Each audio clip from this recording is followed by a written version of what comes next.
All right, we're letting some people join us. Thank you for joining us today with AHA of Amplify. It's our last of the season. We're really excited to be wrapping up our June session with Kristen. Thanks so much for joining us as we send goodbyes to AHA and take July and August as a break.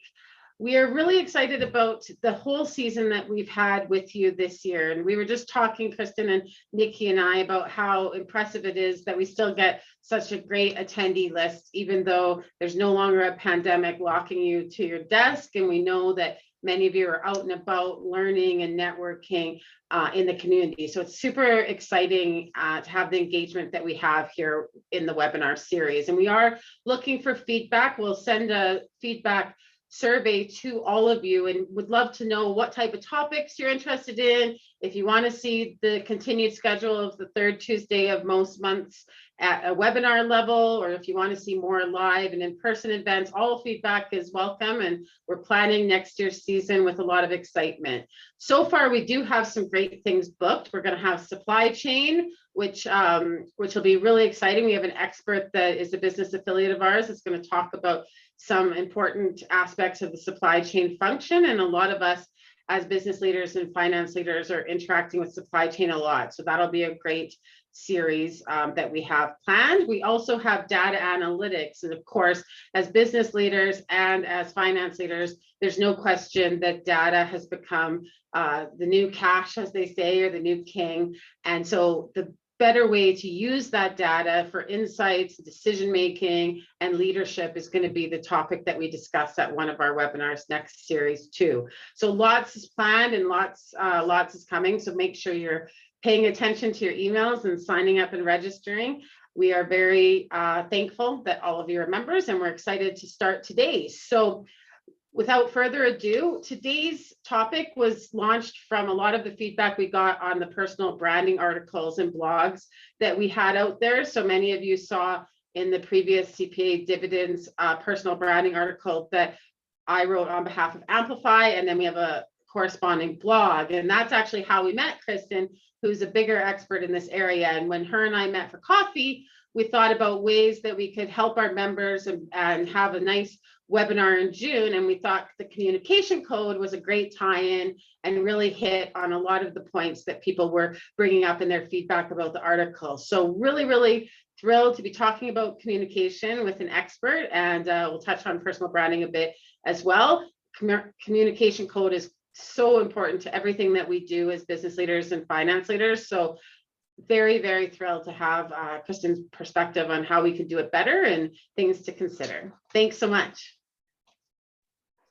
All right. Thanks so much, Jamie, for that warm introduction. And I'm excited to get to be here today with all of you. Like Jamie said, we're talking about communication, we're talking about personal branding, and this talk is called Crack the Communication Code, because sometimes it feels like it's a code that needs to be cracked, right? And we're going to discuss how simple shifts in our communication create powerful leadership presence and personal brand. So I know that for many of you, you've got these really amazing technical skills that make you the business leaders that you are. And we're going to talk today a little bit more about the soft skills that really matter for ourselves as leaders. I learned the hard way that these soft skills are so important. I'm going to take you back to years ago when I was a communications advisor. I was working for one of Canada's largest nonprofit organizations here in Calgary. And I was one of those people who learned everything I could about the technical side of communication, narrative storytelling, grammar, editorials, all of those things. And I was also under the impression that if I work really hard and put in all those hours, that my work would speak for itself. So I had been working at this pace, producing great work for a few years, And I started to look around and see that my peers were advancing. They were being promoted, they were being recruited, they were looking and seeing the really exciting projects fall onto their desks. And these are the kinds of projects that I wanted to be involved in. I knew that I could make an impact in this area of work too. And I was going, why isn't this happening for me? Especially when these people who are being promoted are the ones who often come to me for my feedback, my advice, my input on the more technical aspects of their work. So I was getting really, really frustrated. And I had applied for a job internally in management, and I was told no for it. And fast forward a few months later, when we had a new VP of our area, and her and I were getting to know each other a little bit. Our offices were right next door. She asked me, why did I not apply? Why, when, they were wanting to hire someone internally for that role? And I had shared, well, actually, I did apply, but I did not get it. So she said, okay, well, that's interesting. And we left it there. Now, fast forward again, a couple more months where she has time to get to know the organization, the people within it across different departments, and externally the partners and other people that were a part of the work.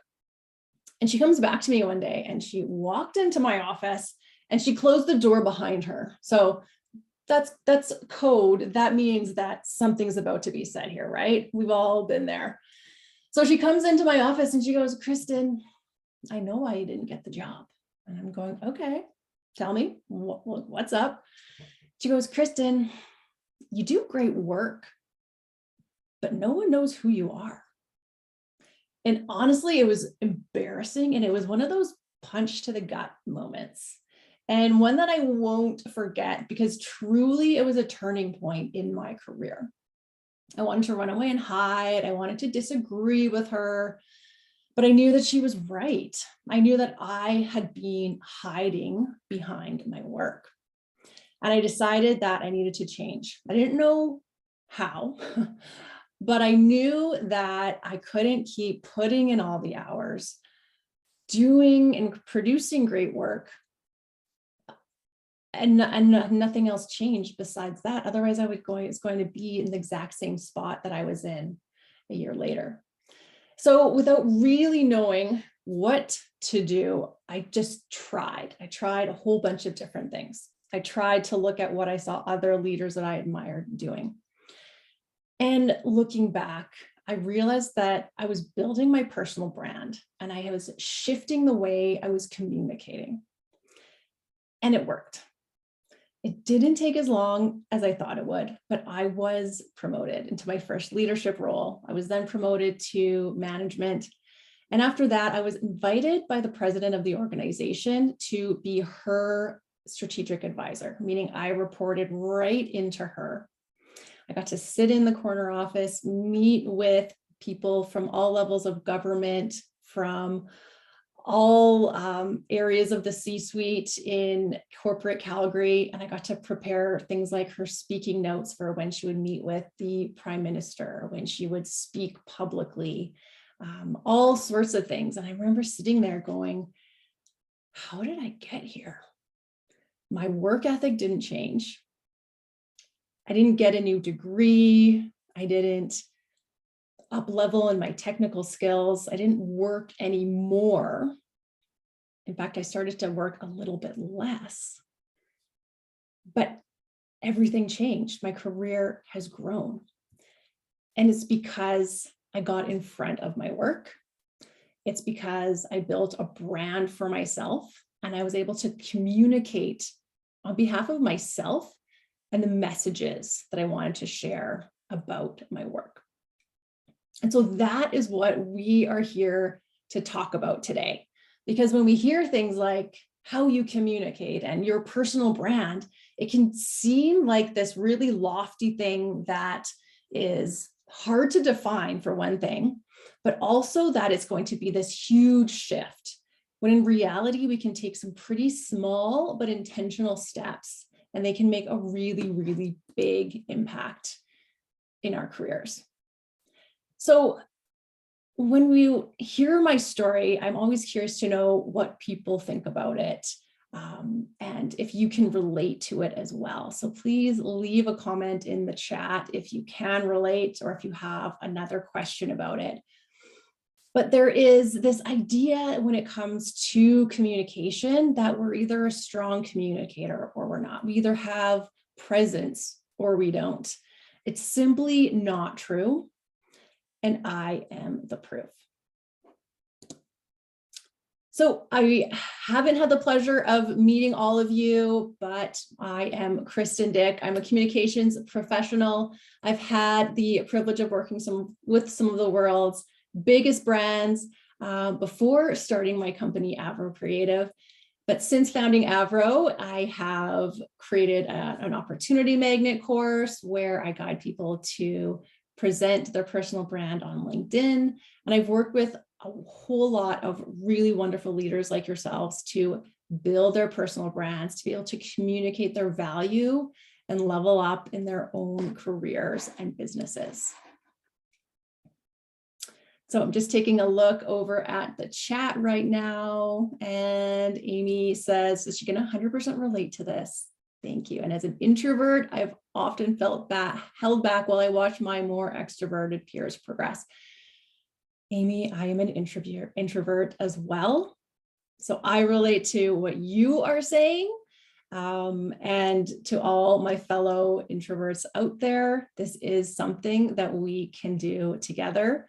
And for you extroverts out there, you have something that we all are working toward, but I want to talk to you about ways that you can improve your extroversion, improve the ways that you're communicating as well.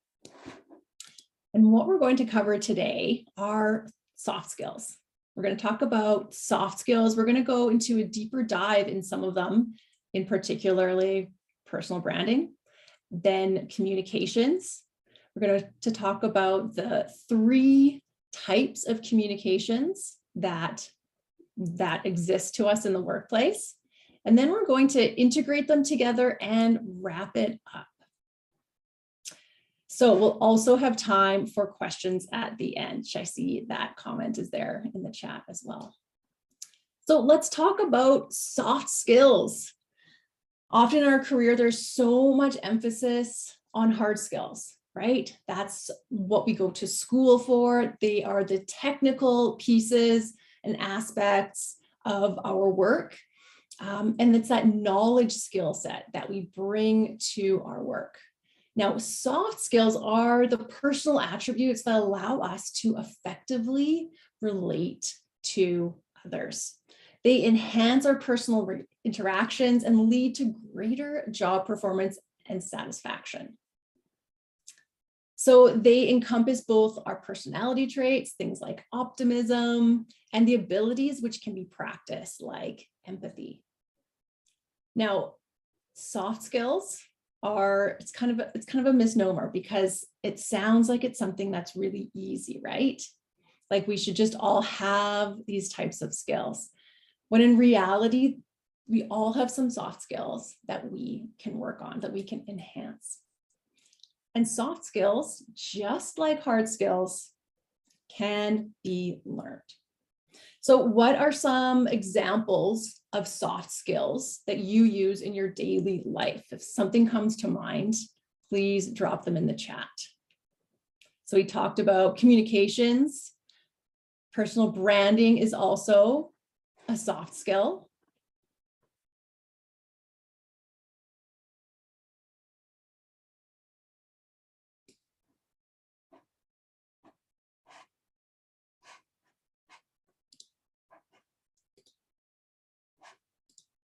And I just realized I wasn't sharing my slides. Oh my goodness. Okay. We were following. It didn't hurt at all. Okay, good. Well, they're meant to be supplementary, so I'm glad. Okay, so other soft skills include self-confidence, presence, listening. Let me pop over and see what conflict resolution, leadership. Yes.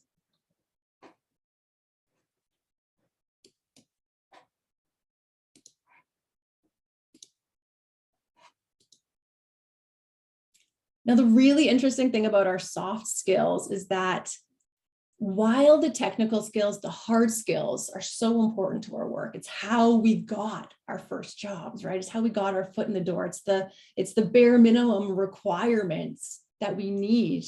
They're the must-haves. The soft skills are what allow us to make a bigger impact.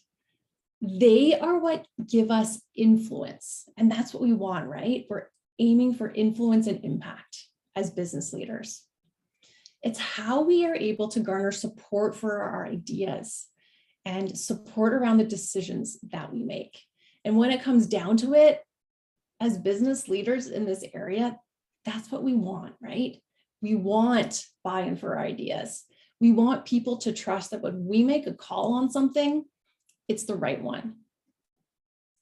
And that's why soft skills are the difference maker when it comes to leadership.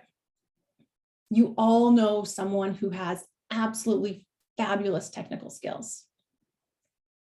But if they're lacking in the soft skill department, that can inhibit them from becoming a leader. Now, there are so many ways that we can overcome that, and we're getting into that right now. So let's talk about the soft skill, which is personal branding, something that I am very, very passionate about. It's something that I understood was lacking in my career, and I could really experience what that lack looked like. It looked like me stagnating in my career. It looked like frustration. At a certain point, it looked like what we now call quiet quitting. So, what is personal branding? When you hear that word, what comes to mind when you hear that term?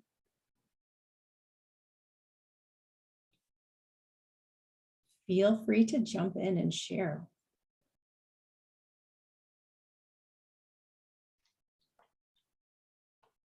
It looks like some people are talking about soft skills being human skills. And so the personal branding is that human side. Yeah. There's the word personal, right?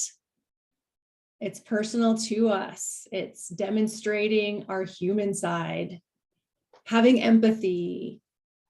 Awesome.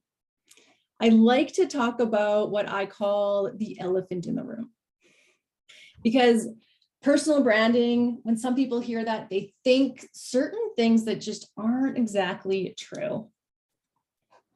And celebrity is often synonymous with personal branding. And so some people will say, I'm not a celebrity. Why would I need a personal brand? My last name and first name doesn't begin with a K. I'm not a Kardashian. I don't need a personal brand. So we think of these big personas and these celebrities when it comes to personal branding, but the reality is that personal branding goes far back.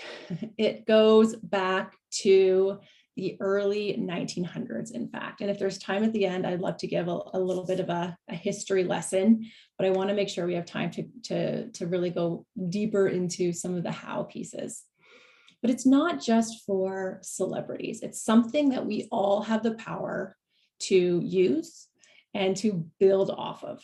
And the way that a celebrity will build a personal brand is actually different than the way that you or I would. What it's not is ego. As we go through this, what I want you to pay attention to is that when you have a personal brand, you realize how much it's not about you and how much it is about others, how much it is about your employees, about your clients. The other thing it's not is your boss's responsibility. I hear other people say, well, no, that's my boss's job to advocate on my behalf. Or, you know what, that's my employee's job to be doing the marketing, to be advocating on behalf of the work that we do. When it comes to our personal brands, it's our responsibility. I shared with you how I learned this the hard way. I was putting it off. It was my responsibility. I needed to take the bull by the horns and lead it and make decisions about it and become visible. So while other people can support your personal brand, you need to be in the driver's seat of that personal brand. Okay, so what is it then? Reputation. That comes up a lot, right? Reputation. When I hear the word reputation, though, I think reputation is left up to chance. Everyone has a reputation. It can be good or bad. When you have a personal brand, though, you've really taken the time to be thoughtful about how you're showing up and what you're saying. And that's how reputation and personal brand differ. There's also that really famous line from Gary Vaynerchuk who says, or sorry, from Jeff Bezos, who says, your brand or your personal brand or is what people say about you when you're not in the room. And this is also really, really true. And it's really, really exciting. The Kristen from many years ago would be so scared to hear this. The Kristen of right now loves this. When I'm not in the room and when other people are talking about me, that's how I get business.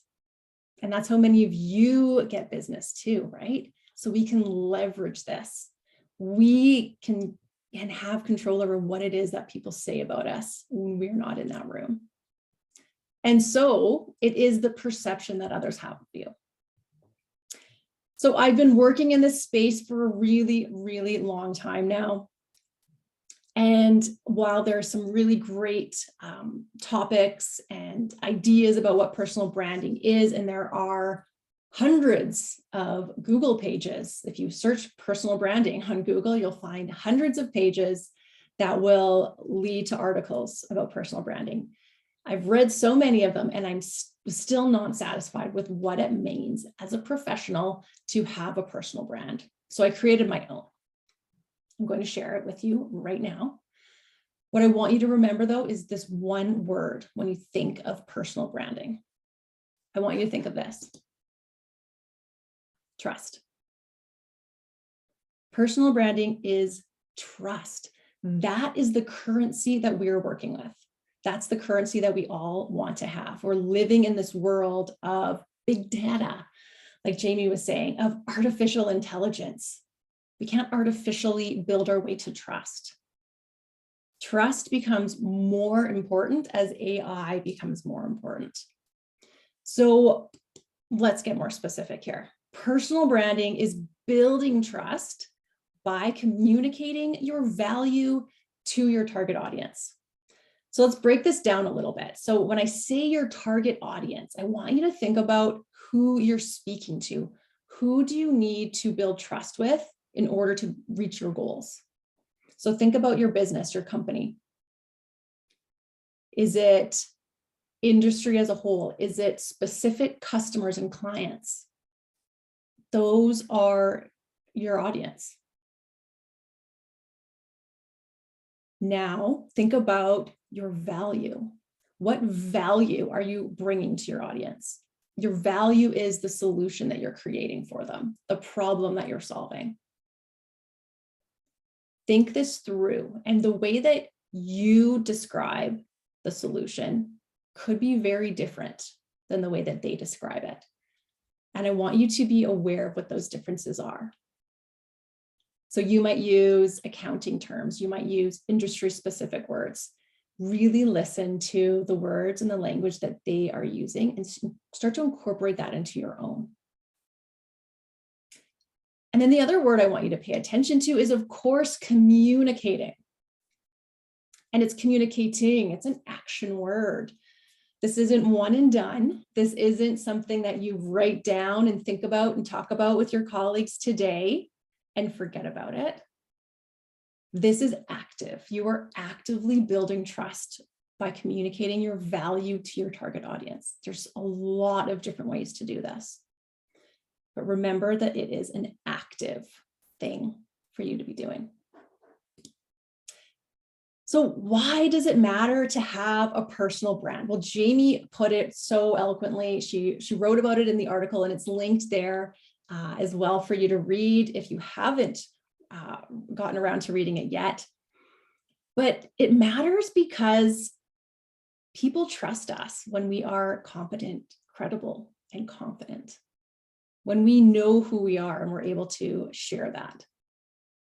When people trust you, they want to hire you and bring you into their business. And you're memorable and distinguishable. They know what you do and what you do really well. And then you're visible because you are actively communicating about yourself. So you're ultimately more successful. I like visuals. I think they can help us remember things more and put things together in our minds. So let's talk about personal branding in this visual area. We've got your value on the top there. We've got the how and the unique way that you create that value. And we've got your target audience. And this triangle is a way that you can create a message that you can be communicating. People will call this an elevator pitch. I don't consider this an elevator pitch. This is a personal brand statement. It's how you really simply and succinctly share your value with the people that matter to your goals. So let's go a little bit deeper here. So I've shared this on my social media, and people have gravitated towards it as a nice visualization of personal branding, because I'm often asked, I want to have a personal brand, but I don't want to share everything about myself. Or I've done so many things in my career, I can't have a personal brand because I can't simplify it enough. I really like this visualization because it shows that you don't have to share everything about yourself. You don't have to be all things to all people. What I want you to do when you're building your personal brand message, think about that target audience again. Think about their goals, their fears, their problems. And now think about you, and you can have this huge circle. You've got your personality, this vast experience you have, your skills, your strengths, your education. Now, what aspects of you matter most to your target audience? That is your personal brand. So let's take that a little further and let's build on that for your message. So we want to include your target audience so they know you are for them when you talk about yourself. And if they're not your target audience, oftentimes they will know someone who is within your audience. We want to include the value that you bring or the problem that you solve and how you're unique. Your uniqueness could be a special experience that you've had, a special designation that you have that makes you unique. It could be an aspect of your personality. So let's talk about some examples now. So these are examples from some of my clients. So this first one here, she says, I'm a marketer on a mission to help beverage brands in highly competitive industries connect with customers so their product is top of mind. Now that stands out quite a bit more than what she used to say, which is that she's a marketing director. So brands in highly competitive industries will go, I'm a brand in a highly competitive industry, more specifically if they are beverage brands. What she does, the value that she brings to that group of people, to that industry, is ensure that their product is top of mind. And the way that she does that, she has this ability to connect with customers. Another one is, I make sure our bank's customers become loyal fans by accelerating internal change. Now, are these 100% straightforward? No, but they're really more memorable and interesting than what they used to use, which was their brand, or sorry, their job title. Now you go, oh, what kind of an internal change are you doing? Or how does the internal change impact the bank's customers? So it leads to much richer conversations. And it also shapes the way that people see us. So we're talking about ourselves in a different way here. And this can be really, really challenging. So we're going to need to rely on other soft skills to help us get there. Skills like confidence being the top one. Skills like adaptability, because we're adapting and we're changing the way that we talk about ourselves, the way that we interact with people. I've worked with people in sales before, and they would talk about themselves as a sales manager, a sales lead. And I said, you're going out to these people telling them that you want to sell to them. How do you think that makes them feel? What kind of mindset are they in when they are interacting with you? What if you led with the value that you bring to them? I'm someone that solves academic problems, rather than saying I'm a salesperson for smartboards. We really want to put ourselves in the shoes of our target audience and think through what it is that we do best to help them and lead with that.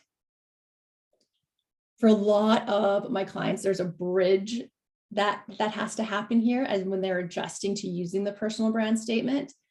And that is when you include your title in your brand statement. And that's just fine to do too. Include your job title at the beginning of your brand statement. It will also help people understand more about what you do. And as you get more confident and start to see the kinds of conversations that you're having, the ways that it can support your business by having a personal brand message, now I encourage you to hold back on sharing your job title and see what happens. Lean more into that confidence and adaptability. See what other questions come about. See what other kinds of conversations you have when their follow-up question will be, oh, well, where do you do that at? How? Tell me more about how you do that.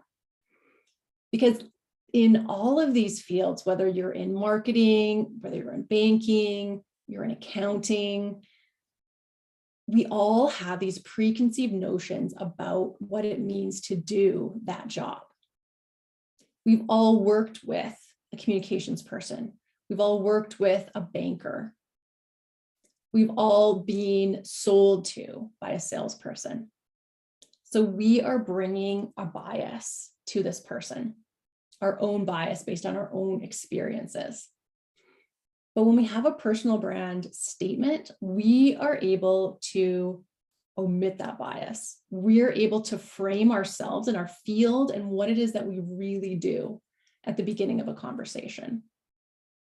And that is what makes this really, really powerful.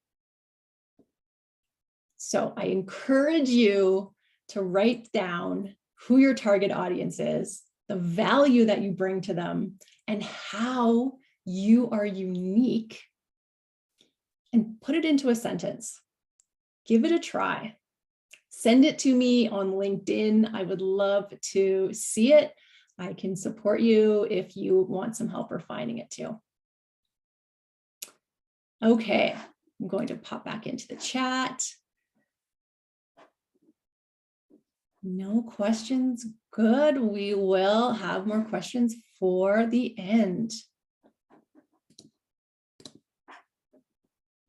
So let's talk about the soft skill of communication. Let's crack that communication code. So when it comes to communication, there are three types.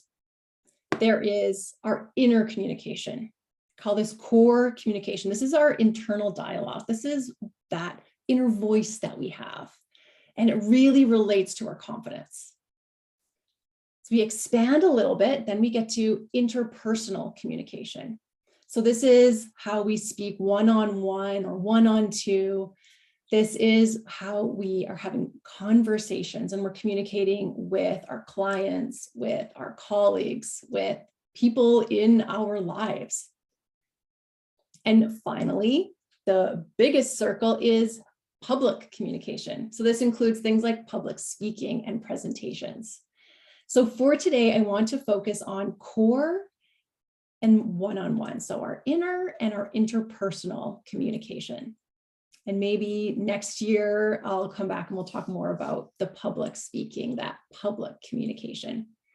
But for now, let's really focus on inner and interpersonal. And what I'm trying to show here by these three circles is that it starts with inner, it grows to interpersonal, and then it expands to public communication. So I want to share with you a story about a person named Dave.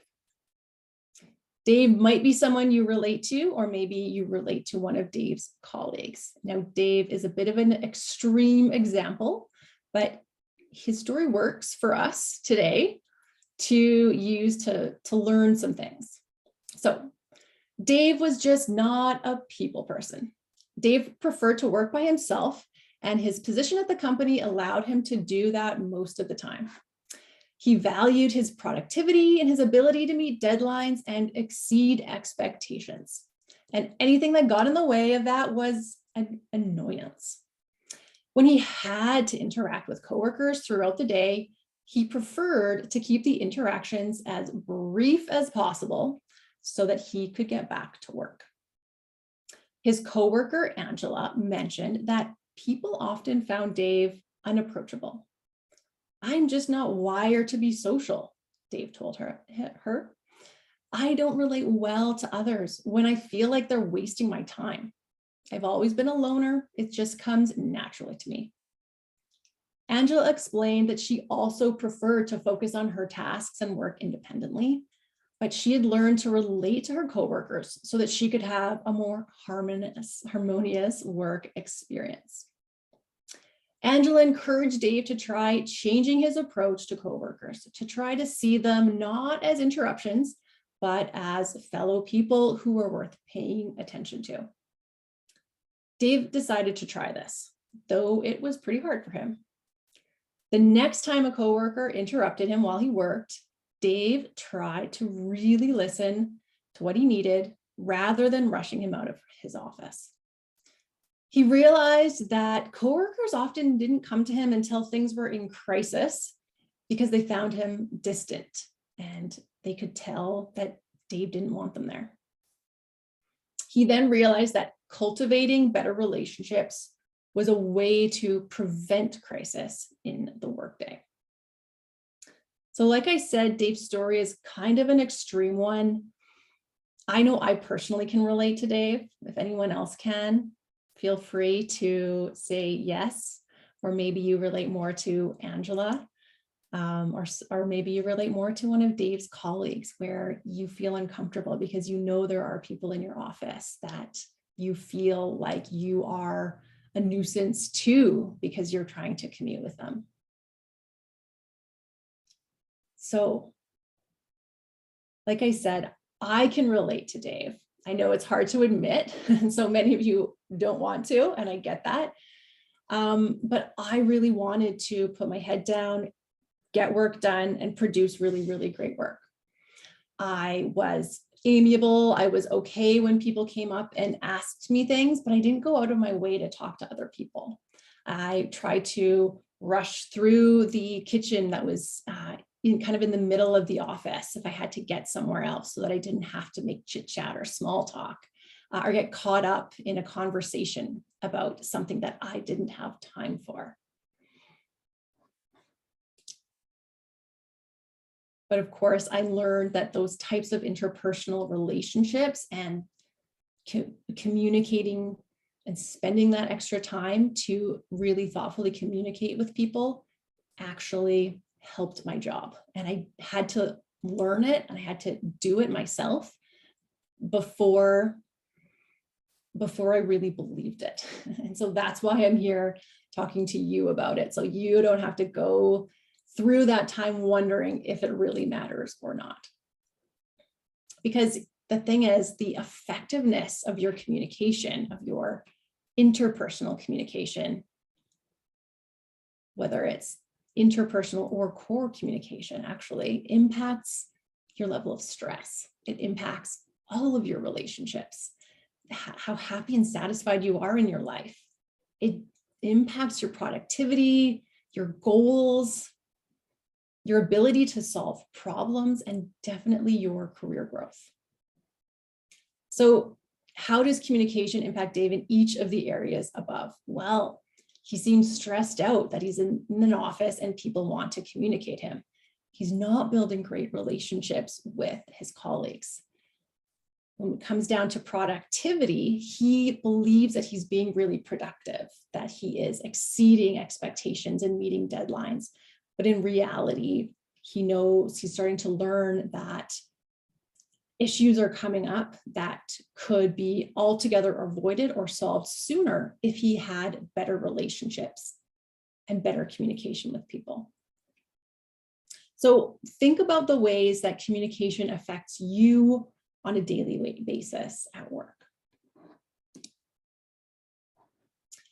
So when it comes to our inner communication, this is the ideas that we have about ourselves and our work, and the ideas you're sharing that's related to how others perceive you.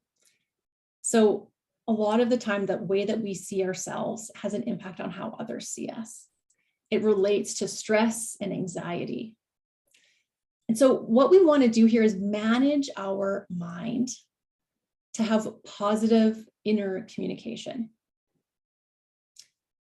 So the opposite of managing our mind is having our thoughts our feelings overtake us. We want to be able to regulate our emotions so that we can express ourselves, so that we can be vulnerable when it's appropriate, but not in a way that our emotions are taking over. So you want to be able to exude that calmness that you see in senior leaders, even in stressful situations. So I invite you to think about a time when you've seen someone in authority overreact and let their emotions take over. So a reaction like this doesn't exude confidence, and it makes people feel pretty uncomfortable. Now, it's not to say that you can't be vulnerable or you can't show emotions, but like I said, it means that we are managing those emotions, not the other way around. So let's talk about managing our mind and some of the tools we can use to manage our mind. So first and foremost, it's about being aware of what you're thinking. Are we telling ourselves a story in our head?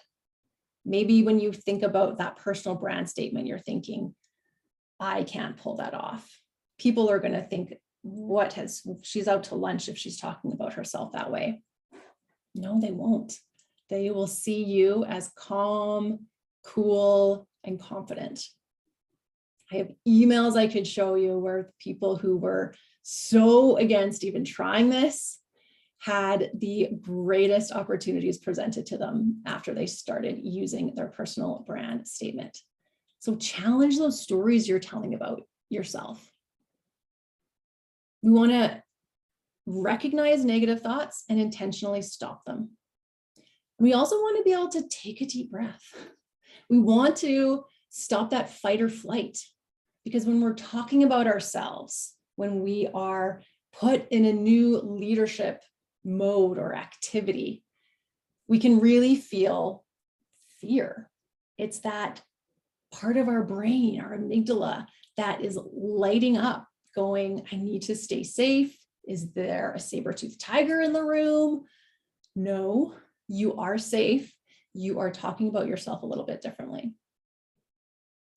And that is okay.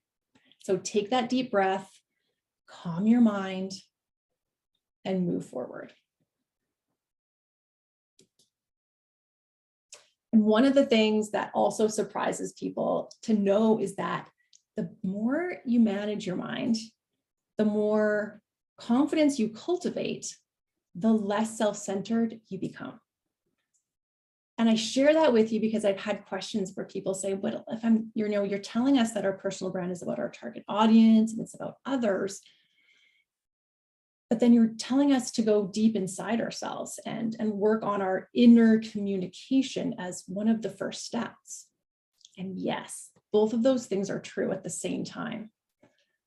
The more confidence you cultivate that comes from managing your mind, the less self-centered you become. You're not walking into a room, starting a meeting, thinking about, oh my gosh, everyone's looking at me. What if I say this? What if I forget this? What if I? They're going to think about me. You're thinking about them. You're thinking about the other people in the room and wanting to make them uncomfortable or make them comfortable. Sorry. You're wanting to make them get the most out of this meeting, get the most out of this conversation. And in that sense, it's not about you, it's about them. You've done the inner work to know you're providing value. You're going to do the work to make sure you're communicating your message clearly. And you're doing that in service of others. All right, so let's jump into the communication soft skill, the interpersonal communication soft skill. So this one, again, impacts all areas of your life. Now, in your industry, and I work with a lot of people in STEM, so science, technology, engineering, and math. And I think much of what you're doing relates to these fields. And it's, clear communication is crucial in any industry, but especially the industry that you are in, because you need to be able to explain complicated and often abstract ideas in a way that's digestible for other people. So communication helps you do that. So clear messages when we're having verbal communication, because interpersonal communication is about our verbal messages. It's also about the more subliminal messages that we're sending through our body language. But let's talk about verbal communication, which is the what we are saying. What does a clear message mean to you? How do you know when you have heard a clear message? And how do you know when you've said one? So pay attention to the conversations you're having today and for the rest of this week. Pay attention to meetings you're having and the types of messages that you're hearing. How do you know when one was a good and clear message? How do you know when it wasn't? So this is what a clear message includes. The point. It's direct and it's to the point. It's not wishy-washy or unfocused. And it conveys confidence. Because we want to be able to share our messages clearly, especially when we're speaking to clients, especially when we're speaking to colleagues. No frills was added as well. Thank you. No frills. Yeah, you don't have to say everything. I myself am a context person. I love all the background information, all the juicy details, but I know when I'm communicating to other people, I can't include all of that in there. I need to be really thoughtful about what I'm saying, because if I include everything I know about something, they're not going to remember anything. So I need to be clear about the point. What is the point I want to get across? What can supplement that? It can't be everything. It's got to be really, really short. Got to learn to say less. So I have a framework. to help us do this. And I call it the recipe. I use the recipe when I need to communicate something important.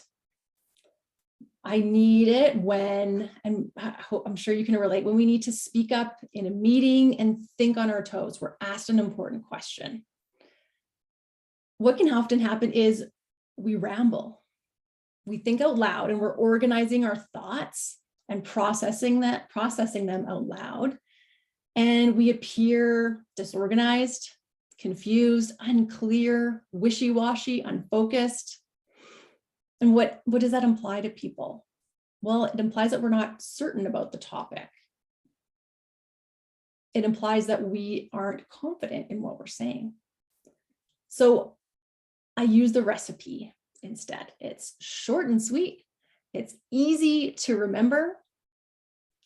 And I want you to think of this when you need to state your opinion, your answer, your thoughts with clarity and confidence. So this is the recipe. Number one, make your point in one brief sentence. Number two, give a reason. And number three, give an example. So let's say you're asked, what should we do about a surplus in profits this quarter? Everyone's going around the table, giving examples, and they come to you, or they just come right out and ask you because you are the expert. And you say, I think we should reinvest. We have the opportunity to scale a product that is flying off the shelves right now. In my previous 2 years, I saw a reinvestment strategy create an additional profit and revenue stream that exceeded 30%. And you're done. And then the key there is to stop talking. So you make your point, you give a reason, you give an example, and then you stop. You shared what you needed to say. The stopping part can be the hardest part. And I want you to know that before you start trying out the recipe. Because sometimes what we'll do is we'll pause and we'll hear that half second of silence. And silence can feel really uncomfortable, right? But practice sitting in that silence. And then let someone else ask a question. Let it linger and settle in with your audience. When you do that, that helps you appear much more confident. And it allows them to remember what you're saying more effectively. So try this recipe out. If there is a message that you have to share today, if there's an answer that you need to give in a meeting, whether it's one that you can plan ahead for, yay, or if it's one that's sprung on you at the last minute, use the recipe. Think ahead about the kinds of questions you anticipate being asked when you're meeting with a client or when you're meeting with members of your team.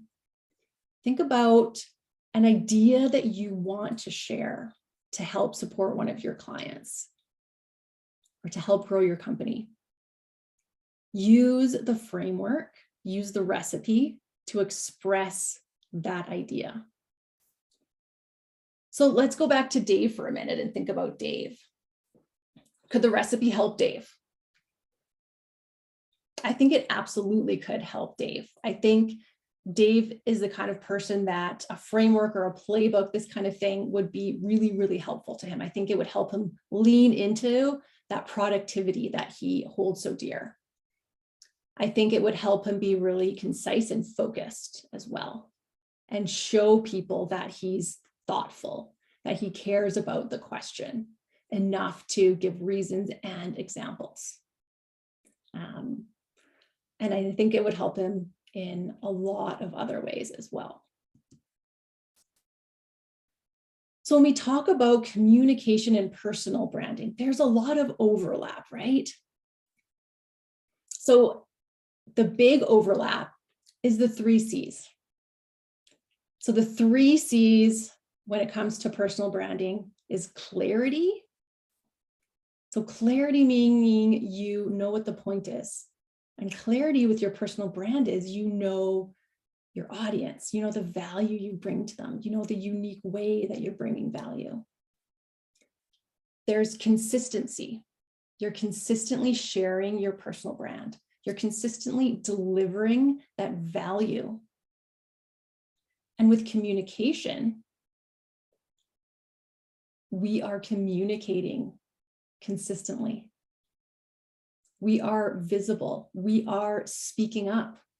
We are sharing our ideas.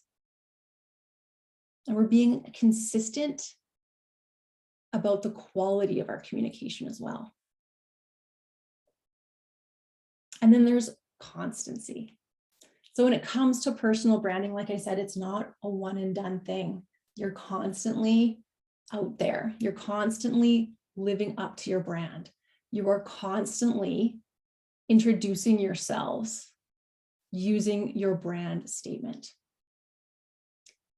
So there's also the overlap of having strong messages. There's the recipe, there's your personal brand statement. There's say less, but say it. And someone mentioned it too in the chat, which I loved. No frills, which is to say less, but say it. It's not sitting there going, should I say this? Is this important? Does it matter? Yes, it absolutely matters, but use the framework. We want to make an impression. We want to have influence and impact, and our communication and our personal brands allow us to do that in really, really strong ways. And really, the thing with strong communication and personal branding is that we are making it less about ourselves and more about them, more about other people. So let's think back to Dave. What could Dave do differently? I think clarity. He could get really clear on how it is that he can help people and know that people are going to come to him. And that's a good thing because he can help people in this really, really specific way that he's driving value. He can be more consistent in the way that he's showing up. He can think about the work that he's doing requires the support of others and that their work requires the support of him. So in that sense, he's getting outside of his own head. He's thinking about other people. And he can also take the approach of say less, but say it. Right now, he's taking the approach of say less, but really he needs to do that say less, but say it approach, meaning he needs to lean into these conversations. He needs to allow proactive communication to take place so that crises don't happen.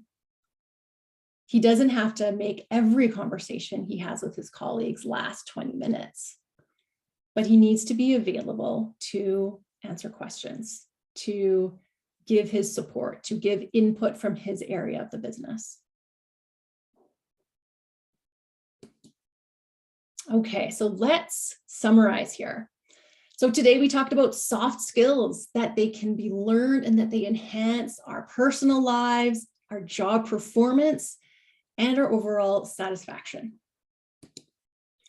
We talked specifically about personal branding as a soft skill. And I shared with you my definition of personal branding, which is building trust by communicating your value with your target audience. I also shared with you my Venn diagram to help you visualize your personal brand too. We talked about the 3 types of communication: our inner, interpersonal, and public. We went into more detail about inner and interpersonal. And I shared with you my recipe for creating a strong message. make your point, give a reason, give an example. So I want to thank you for being here with us today. And I invite you to keep in touch with me as well. That QR code will take you to my LinkedIn profile. I invite you to connect with me or follow me, whichever you prefer. And if we don't get to your question here, please connect with me later and we can answer it there. Thank you so much. That was great. We do have some questions, so we'll use up some of the next half an hour with questions. And for those of you that have to run at 1, no problem. And for those of you that can stick around, we'll make sure we address as many as we can in the next 10 to 30 minutes. So, Kristen, a couple of questions I wanted to talk to you about.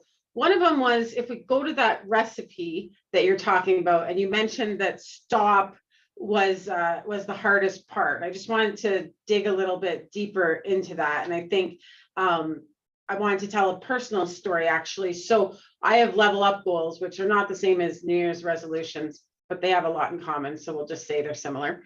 And so one of my level up goals is space. And it kind of comes from like the Viktor Franklin idea.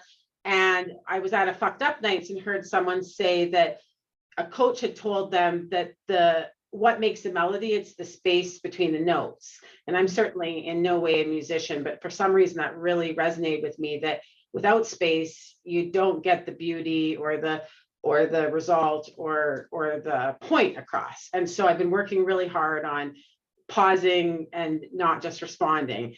And I think when you were talking about how the hardest part of the recipe is stopping, it related back to my level up goal, because it can be really difficult to pause, sit on something, even give it a day or sleep on it. But similar to that level up goal, and I'm rambling a bit, but just wanted to throw it all out there and have a chat. Adam Grant once said that, you don't really change someone's mind in a conversation, right? So no matter how thoughtful and inspiring and influential you are, it's pretty rare that in that actual conversation that they're going to change their mind. Where they change their mind is with the use of space. And so that's walking away, sleeping on it, thinking about it, reflecting, doing their own research, checking with others, whatever their process is, that's where they're going to change their mind. And so I think, the concept of stop, and it's hard sometimes because if they don't immediately agree with you or change their mind or commit to action, it can be really hard to not like revisit it or say it a different way or keep running in circles, right? And so just wanted to have a chat of like what you've seen works with stop and how do you get that self-discipline and remind yourself to stop. Thank you for sharing that. I think that's so smart. I love that line about the melody or the music is in the space between. I think that's such a nice way of putting it. And yeah, we have to remember that we need to give people, our audience, the time to absorb, the time to reflect, and then respond. I think we're living in this world right now where everything is instant. We're used to ordering our groceries and then ding, your order is on its way. And we're used to being able to comment on someone's post immediately or just do like the thumbs up button on a text. And we've gotten so used to that. And as a result, it's taken what was always, I think, a little bit difficult, giving pause, and it's made it much more difficult because one, our sense of time has really shifted as technology has advanced. So those few seconds can feel like minutes or hours. So my advice is to practice the pause in really low stakes situations. Practice it when you are having those water cooler conversations, when you are being asked, when you're filling up a coffee, what did you do this weekend? Going, let me think about that for a second. And try to pause for 2 seconds, 2 full seconds, and then expand on it from there. You can go and build up to 3 to 4 to 5. Pause when you are chatting with your partner at the end of a day and they ask you a question. they're probably going to go, hello, like there's much less of a filter at home, but let them know that you're practicing. So practice in those low stakes environments, because if you can start to do it there and realize you're not going to die, 2 seconds really feels really long, but it is in fact 2 seconds. You will then be able to try it in a meeting. You'll then be able to try it when you feel like the stakes are a bit higher, after you've shared something, your own idea, and you feel afraid or you're really anticipating a response. Just take a deep breath and then take another, because often we can hold our breaths and then that happens. And then we get even more nervous, but take that deep breath while you pause and start in the low stakes situations first. Awesome. I love this story that you started with, and I'm a big Oprah fan, and she always says that you should start every presentation with a story. So you just validated that that idea that I have, because it really kicked us off really well. So I want to go back to that story when you were talking about how you were hiding behind your work, and you thought that the work should speak for itself. And I just want to revisit that a little bit, because I think that for business leaders, but especially for finance leaders, this is certainly an area that can be a real internal conflict, that oftentimes people think, well, quality, going above and beyond, meeting deadlines, exceeding in expectations, hitting all the KPIs, why wouldn't that speak for itself? And anything else is, as you mentioned, kind of ego, or maybe even manipulation, or a lot of negative connotations. And it's tough for people to recognize, why aren't they valued for great work? I mean, that's what the expectations are. They're going above and beyond. Why wouldn't that be enough? So I just want to explore that a little more, because I think it's a real light bulb moment for some, and for others it's a point where they're getting their back up when they hear you say it. Mm-hmm. Yeah, and I so relate, because I was one of those people until the things were just glaringly obvious that something needed to change. But part of it is we want to believe that in a perfect world, we think our work should speak for itself. That's what we should be judged upon, especially in the workplace, is our work. The problem is when you aren't speaking on behalf of that, they don't know that you were responsible for meeting those KPIs. They don't know that that you did this work and you could do this as well. You have to plant those seeds and let people know. The other thing too is I was also really against networking for the same reasons, because I thought it was really selfish that people were just there to, throw their business cards out and at people and say, hire me, bring me in for your business, all of those things, that it was kind of this sleazy, salesy thing. But really, if you look at it as relationship building and flip that on its head and think, how can I help people? That changes the game. And I would hear that line, it's not what you know, it's who you know. And I resented that, because it just made me think of nepotism. Like now we're all hearing about like Nepo babies and stuff like that. But that's what it made me think of, was nepotism and the old boys club and things like that. And I was really resentful of that. I was a young woman, like, no. And I realized as I went through my own process of shifting my communications and building my personal brand, that it's not what you know. What you know is the bare minimum. You got to know your stuff. You got to produce quality work.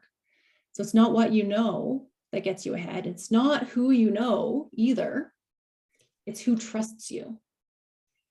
Yeah, and just to interrupt, it's funny that you say that, because just yesterday we were having a conversation about how one of my biggest surprises, and I don't want to speak for others, but I think it was true of my business partner, Jesse, and a few others that have been in big companies, is how critical even internal networking is when you join some companies, right? So when I was at a big four and had to, have a job where I wasn't necessarily handed all the work, I had to find work as well. Recognizing that I had to externally network and sell was kind of a given. I knew what I was signing up for. It was one of the things I wanted to learn. But knowing that you had to network within the firm and the organization that hired you was just crazy to me, and I didn't get it. And I quickly learned that it was necessary, and I fully adapted and succeeded in it. But it was weird because it's like, well, if I'm already working here, then why would I have to like do that? And it comes down to exactly what you're saying. It's trust. And so you earn a certain level of trust by the fact that you work at the organization with the person. But that level of trust is not enough that they're going to bring you into their clients, their relationships, their opportunities. And, and that's not politics. A lot of people will say that's politics, and there is flavors and smells and reasons why it looks like politics sometimes, but it's not entirely politics, because even within Amplify, which is not a big company, it's only 40 people, but you're going to be a lot more reluctant to bring in someone to your client if you haven't ever met them. If all they do is call in on the Teams meeting and they never show up in person and they never sit down and have a beer or a coffee with you, that's not likely the person you're going to bring into your opportunities. And that's not politics. Like I can say within Amplify, that is absolutely not politics. It's trust. And the reality is we trust people who we've had a laugh with, who we've seen in person more. Doesn't mean that you wouldn't trust someone that your relationship is virtual, doesn't mean that. But the ability to trust is easier and increased when you have some kind of relationship, professional, in person, all of those types of relationships make a difference. And so I think that your point on trust is super valid. And that's the thing, like work doesn't speak for itself, because how can you trust that they're going to do it again, right? Or that they're going to deliver on time? Like all those like unknowns come from trust and relationships. And so I think it's a hard pill to swallow for people who just can grind out amazing quality. Yeah, it is. It really is. And to feel taken for granted, I'm sure. But it makes sense. And I think you just have to decide what matters to you. And if you want more, then you have to go above and beyond that work. And as you mentioned, I like the saying, get in front of your work instead of hiding behind it. That's a great way of thinking of it. Yeah. Get in front of it. And that can look like hand delivering it. It can look like picking up the phone to follow up. Hey, did you get this? You're going to position it a certain way to them, all of those things. And then they'll know that you did it too. So yeah, awesome. I could talk for days about this, Jamie. So what about that person? We've all worked with him or her that's kind of just a total asshole, but everybody knows that they're brilliant and they produce results like no one's business. Like how is that person succeeding, getting promoted, keeping their job, frankly, because a lot of times they're toxic? How does that person seem to work around everything you said today? There are exceptions to every rule. And, in some cases, they might have one really strong relationship with someone who matters, and they are working that relationship. I've seen that personally, where everyone else has problems with this person. They are toxic. They're making and impacting everyone's productivity and making everyone unhappy, but they have one relationship with the right person who's calling the shots. And for that reason alone, their job is safe. They're still brought into certain things. And so it is unfortunate. But again, the only way for us to work around that is to also build a relationship with that person who's calling the shots, and have more leverage and say over what the scope of a project looks like. Yeah, and I guess it's a reminder to the rest of us who aren't the asshole, but that, personal brand and perception, it can be different based on where, like which organization you're within or which relationship with you're in. So, if I think about what you just said, their personal brand is actually what's helping them and getting them forward but their personal brand differs between certain relationships and certain perceptions, right? So it still actually is their personal brand that's helping them succeed. It's just that there's an inconsistency. They don't have one consistent brand, which makes sense that certain people would have different personal brands within different organizations or situations or relationships. And so that's something to think about is your personal brand consistent?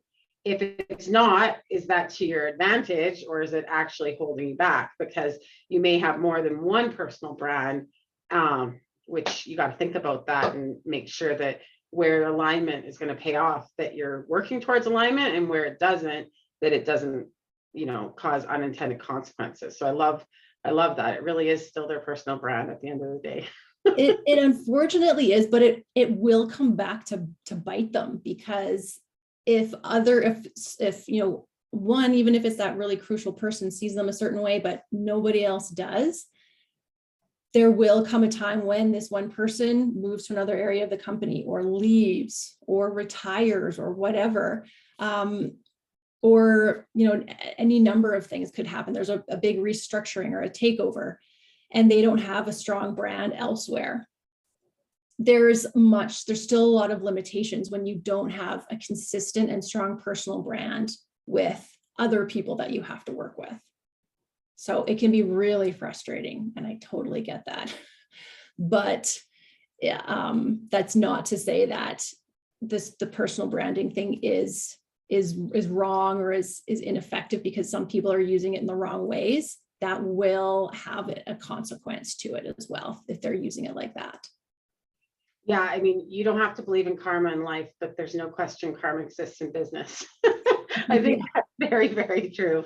The next thing I want to talk about is in your story again, you brought up the mentor that really had that ding ding moment for you, right? And whether or not you would have got there on your own, who knows, but they certainly accelerated that learning from what you said.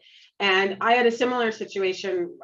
Mark Joyner was definitely the person that told me, hey, this is what you got to do in your personal brand, and this is what you got to do to get ahead. And it was the first time anybody had ever said anything about that. It was always about great work, feedback, and then it's there was never any tangible thought into ways that you can get what you want by doing certain activities or personal branding. So that was a big deal for me as well. And so I think because we have our membership with AHA, they really are business leaders. So it could be that they've got a solid personal brand, and it's helped them succeed, and they're just continuing to advance and do well. And it might be that they're at a stage in their life where they could be that mentor.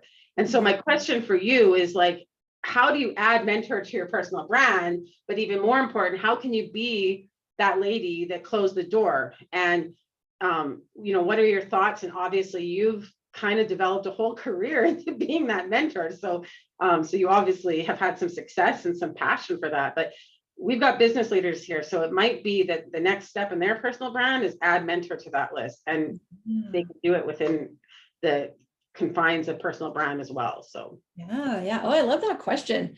I can honestly say I've never been asked that before, and it's such a good one. So think about the soft skills when you're being a mentor, because the mentee might be coming to you anticipating hard skills, and they can get that from a lot of other people. They can get that from courses and trainings and seminars. And certainly if you see a gap in some of their hard skills, let them know and be straightforward about it, but remind them that to meet their goals, soft skills are a requirement. And so let's look at, applaud them first on what soft skills they're doing really well. Hey, I understand you're a really, really good listener. Maybe they are really, really good at collaboration. Now, what I want you to think about is how you are communicating, how you are building a personal brand, because we have a relationship and that's great. I'm going to advocate for you, but you need to become known and visible across the organization. And here are a couple of places that I think you should be focusing on building those relationships. So be clear with them about the importance of soft skills, give them some pointers about what they can do in a step-by-step way to develop soft skills, because soft skills sort of has this intangible kind of feel to it, when really we have to break it down similarly to how we would to hard skills. And then if you want to become a mentor, I think starting and doing something like hosting a lunch and learn, speaking on a panel, things like that, where you're seen as someone who is willing to speak and impart wisdom. And then you'll find that people will just come to you and start asking you questions and probably ask for your mentorship. Awesome. I love that. So the last thing I wanted to check in on was going back to politics. I turned one example into not being politics, even though it's misconstrued as politics sometimes. But the reality is every organization does have politics, and personal branding can kind of go hand in hand in terms of how you can use it to advance. And so, when I think about the big four firms that a lot of us came from, it's clear that the said priority is often the clients or the quality of work or what have you. But in order to get ahead, you must sell, and selling is a massive priority. But you also have to have that face time and get known through committee work and volunteer work and that type of admin related stuff. And so when Jesse and I created Amplify, we wanted client experience to be the North Star. So we made an intentional effort that, okay, we're going to have a support team so that the admin work is as low as possible. There's no opportunity to be in committees or have FaceTime or be involved within Amplify for the majority of our people. We have a team for that. And then selling was not going to be a KPI or an expectation. It was going to be something we commissioned and paid for, but we'd have actual sales and growth team to do the work of selling. And so that was an intentional effort we did to prevent politics, not that you can ever prevent them entirely, but to try and prevent them as much as possible. And that way people's personal brand didn't have to get diluted between being on the IFRS committee and being the top salesperson, but also delivering on-time quality work, which is pretty hard to be all things to all people, which is one of the challenges of a classic firm. And every organization has examples like that. So how do you work within political arrangements? And then for those females, those political arrangements are often designed and established by men. So you're playing a game that wasn't necessarily designed by people like you or for you. How do you work within all of that and use personal branding to advance through it? Yeah. Well, it goes back to knowing the value that you contribute, knowing who your target audience is, and knowing what's unique about you, and really focusing your attention on those. So if you know who your target audience is for you to meet your goals, for a lot of people, if you are more new or younger in your career, that audience will be internal. You need to build relationships with your colleagues, with your boss, with your clients. As your career grows, though, oftentimes, like you were saying, your brand needs to expand beyond that. It needs to become industry-wide. So you could look at it like, okay, right now I'm going to focus on delivering this work really, really well and building strong relationships with the people that help me deliver that work and become known for that. And then slowly you're going to build and expand out of that. So not having to do all of those things all at once, but really become guided by what you want to be known for. So you want to be known to that audience as doing X, then focus your efforts on X. So that's what I would say to do. It can be difficult if you're in the kind of environment where you have to do sales and committee work. If you're able to say no and say no in a way that, again, using the recipe, you're giving a reason and you're giving an example of how you can be most successful by your clientele.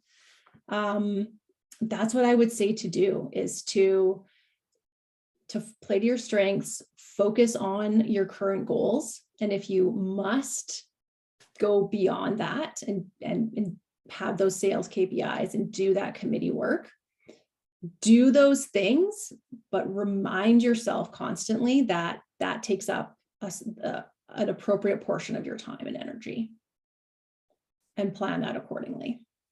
Awesome. So it comes down to prioritization, like so many things do. Yeah. I love it. Any last thoughts you want to leave us with as we wrap up? This has been really great. And I think it's a good reminder for all of us as we enter the summer season and do some networking with Stampede, and it's all timely for sure. So what are your final thoughts you'd like to leave us with? I want to leave you with just do it. Don't be like I was, where it's the frustration and the no's are staring you in the face. Be proactive.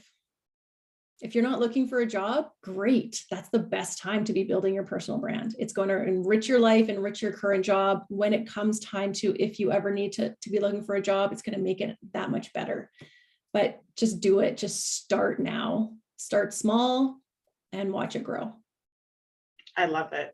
And I think my big reminder is, as you mentioned, like, people have perceptions of you. And so you have a choice to just do it and to design it, or it's going to happen anyways. So, so you have a personal brand, whether you're choosing it, designing it, being intentional, just doing it, or not.